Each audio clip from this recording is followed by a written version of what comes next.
Welcome to This Explainer. Today, we're diving into the totally fascinating origin story of one of America's greatest industrial icons. Now, if you've ever spent any time on a highway, you've definitely seen it staring you down from the grill of a massive heavy-duty truck. But we're not just talking about a corporate logo today. We are talking about a story of pure survival, brilliant engineering, and a legendary nickname earned in literally the most brutal conditions imaginable. So let's just get right into it. How exactly does a bar of soap, a simple penknife, and a muddy European battlefield combine to create an American icon that's lasted for over a century? It's a fantastic mystery, honestly. And to solve it, we really have to travel back in time, far away from the smooth modern superhighways where we usually see these trucks today. Let's kick things off with Section 1, War on the Western Front, and what was an absolute logistical nightmare. Picture this. It's 1917, and you are right in the heart of France during the First World War. The Allied supply lines absolutely depended on getting food and troops to the front lines, but the military was facing a desperate, almost impossible problem. On one hand, standard fragile vehicles of the time were just snapping like twigs under the strain of continuous heavy loads. And on the other hand, you have the Western Front itself. We're talking endless freezing rain, visceral, axle-deep mud, and roads that were just completely destroyed and riddled with massive shell craters. The everyday machines of that era? They just couldn't survive the brutal reality of the trenches. Which brings us to Section 2. Enter the Mack AC, our very unlikely hero. Arriving at exactly the right moment in history, the Mack AC was deployed to solve this impossible puzzle. Where other vehicles literally sank or shattered, this beast just kept rolling. Introduced in 1916, it packed a 74-horsepower engine and a seriously heavy-duty, chain-driven rear axle. And it wasn't built to be pretty.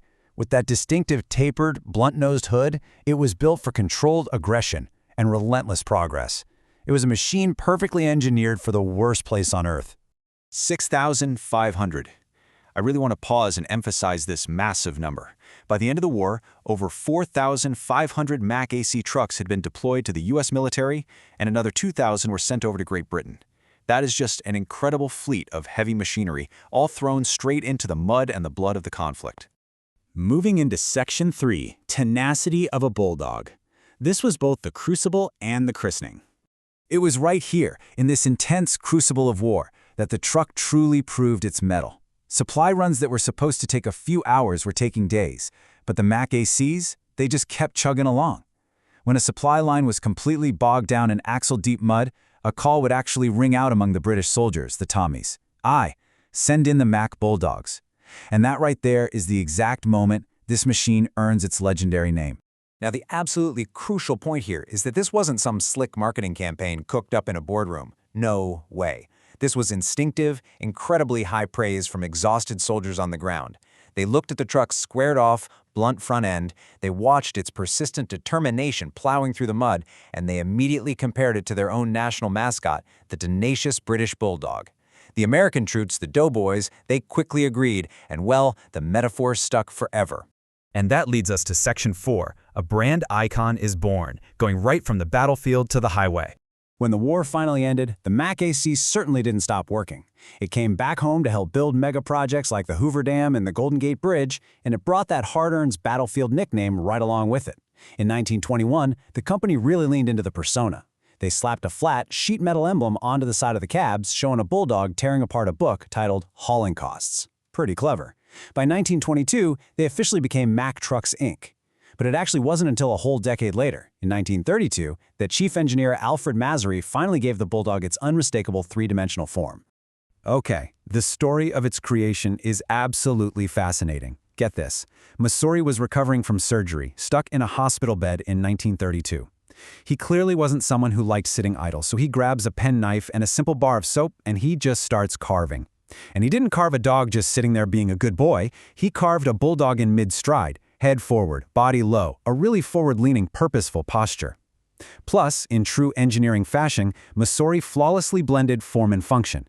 This beautiful little soap carving was actually designed to serve as the practical grip for drivers to yank open the heavy hoods of their trucks.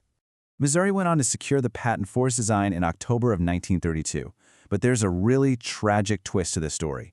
He wouldn't live to see the global icon his soap carving was about to become.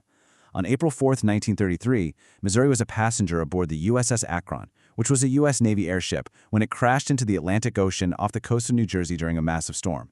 73 people died in that disaster.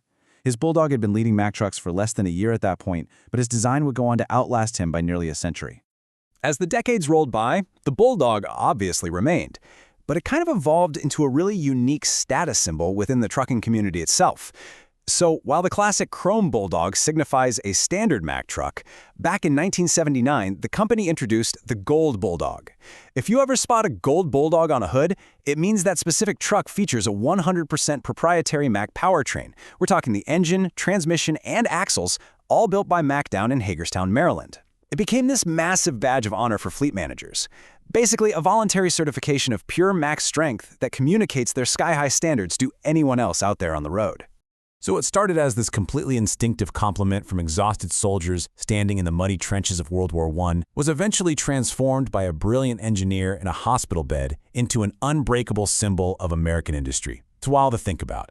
Next time you're cruising down the highway and you see that chrome Bulldog leaning into the wind on the front of a truck, ask yourself, what other everyday legends were forged in the mud of history? Thanks so much for joining me for this explainer, and definitely keep your eyes peeled out there on the road.